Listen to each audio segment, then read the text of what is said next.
Hello student, मैं आशा सिंघल अपने YouTube channel study zone में आपका स्वागत करती हूँ।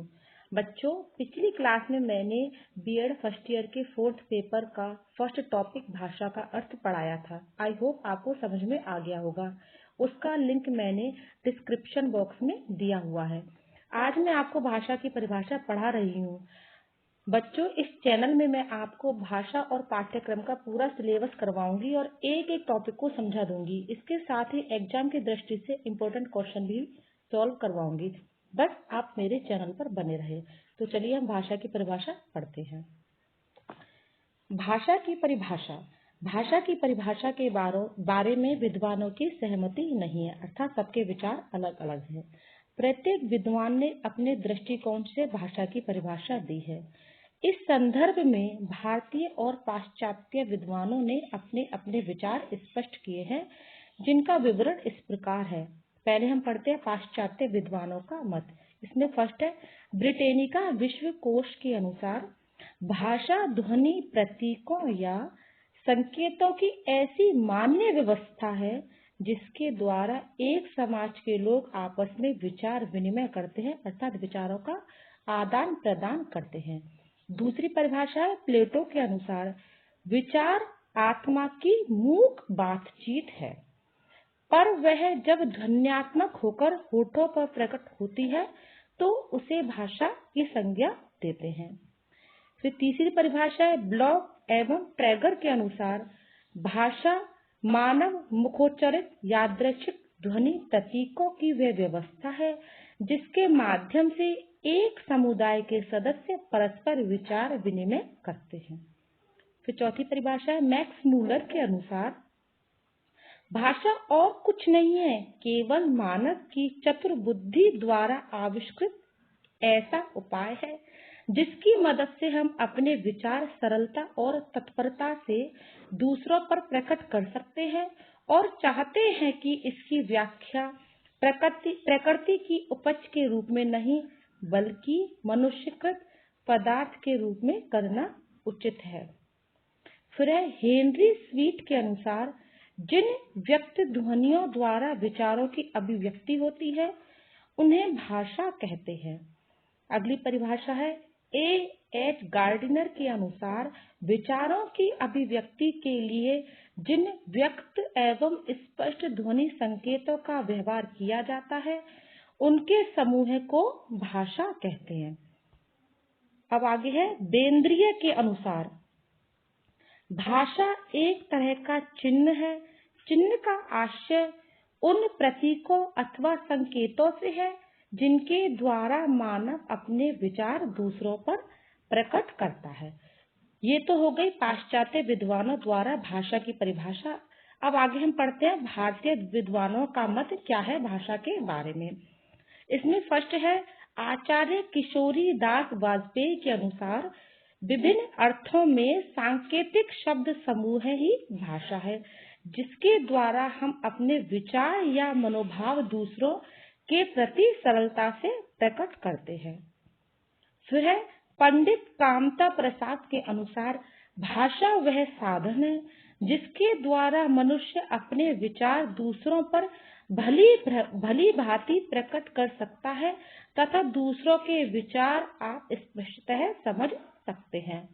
फिर डॉक्टर श्याम सुंदर दास के अनुसार मनुष्य तथा मनुष्यों के बीच वस्तुओं के विषय में अपनी इच्छा और मति का आदान प्रदान करने के लिए व्यक्त ध्वनि संकेतों का जो व्यवहार होता है उसे भाषा कहते हैं।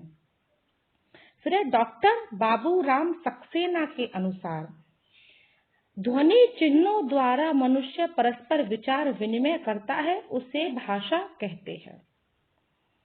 फिर डॉक्टर सरयू प्रसाद अग्रवाल के अनुसार वाणी द्वारा व्यक्त स्वच्छंद प्रतीकों की वह रीतिबद्ध पद्धति है जिससे मानव समाज में अपने भावों का परस्पर आदान प्रदान करते हुए एक दूसरे को सहयोग देता है। फिर है डॉक्टर देवेंद्र नाथ शर्मा के अनुसार उच्चारित ध्वनि संकेतों की सहायता से भाव या विचार की पूर्ण अभिव्यक्ति भाषा है। फिर डॉक्टर देवी शंकर द्विवेदी के अनुसार भाषा यादृच्छिक वाक्य प्रतीकों की वह व्यवस्था है जिसके द्वारा मानव समुदाय परस्पर व्यवहार करता है। तो स्टूडेंट, ये कुछ परिभाषा है, हम इनमें से 3 या 4 हमें याद करनी पड़ेगी, क्योंकि 3 या 4 जो भी हमें सरल लगे वो याद कर लो, एग्जाम में हम इनको लिखकर आ सकते हैं। फिर आगे देखिए, उपयुक्त परिभाषाओं पर मनन करके हम यह जानने का प्रयास करते हैं कि भाषा क्या है। मानव के मन में जो भी विचार उमड़ते हैं, जो भी भावनाएं उद्वेलित होती हैं, अर्थात जो भी भावनाएं हमारे मन में उठती हैं, अर्थात जो भावनाएं हिलोरे मारती हैं, उन्हें वह दूसरों को बतलाना चाहता है। इस अभिव्यक्ति के लिए मानव जिस माध्यम का आश्रय लेता है, व्यापक अर्थों में उसी को भाषा कहते हैं।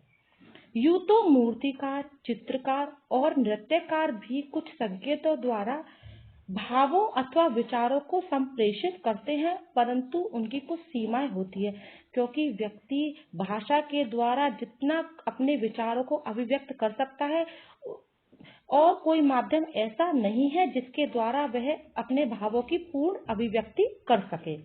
उदाहरण के रूप में गूंगे लोग विभिन्न संकेतों द्वारा परस्पर वार्तालाप कर लेते हैं, लेकिन उनके संकेतों को अन्य लोग नहीं समझ सकते।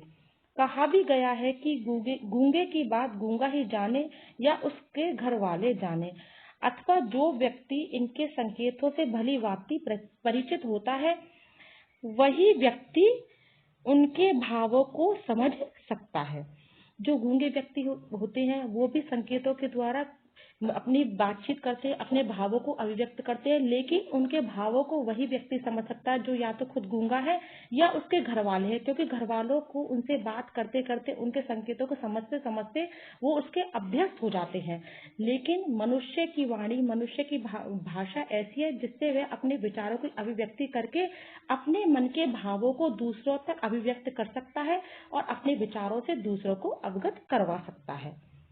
अतः हम गूंगे व्यक्ति द्वारा प्रयुक्त संकेतों को भाषा नहीं कह सकते। यदि हम ऐसा करते हैं तो पशु पक्षी तथा पेड़ पौधों की भाषा को हमें भाषा कहना पड़ेगा। सच्चाई तो यह है कि पशु पक्षी अपने दुख सुख, राग विराग, हर्ष कष्ट आदि आंतरिक भावों का सही प्रकाशन नहीं कर पाते। यद्यपि गूंगा व्यक्ति भी अपने हाथों द्वारा अपने मन की बात को कहने का प्रयास करता है, लेकिन वह अपने सभी भावों को व्यक्त नहीं कर पाता। इसलिए ध्वन्यात्मक संकेतों यानी श्रव्य संकेत को ही हमें प्रामाणिक मानना पड़ेगा। इन संकेतों के द्वारा भावों और विचारों का उचित प्रकार से संप्रेषण किया जा सकता है। संक्षेप में हम कह सकते हैं कि व्यक्तिगत विचारों तथा भावनाओं की अभिव्यक्ति के लिए प्रयुक्त किए जाने वाले सामाजिक मान्यता प्राप्त सार्थक ध्वनि संकेतों के समूह को भाषा कहा गया है। यह सामाजिक मान्यता शब्द इसलिए दिया गया है क्योंकि वो सारे शब्द समाज के द्वारा मान्य होते हैं, सभी व्यक्ति उन्हीं शब्दों का प्रयोग करते हैं। इस संदर्भ में एक अन्य विद्वान ने उचित ही लिखा है, भाषा यादृच्छिक उच्चारित ध्वनि प्रतीकों की वह सार्थक समष्टि है जिसके माध्यम से किसी समाज अथवा वर्ग विशेष के मानव परस्पर भावों एवं विचारों को अभिव्यक्त करते हैं तथा जिसका वे इच्छानुसार दैनिक जीवन में प्रयोग करते हैं।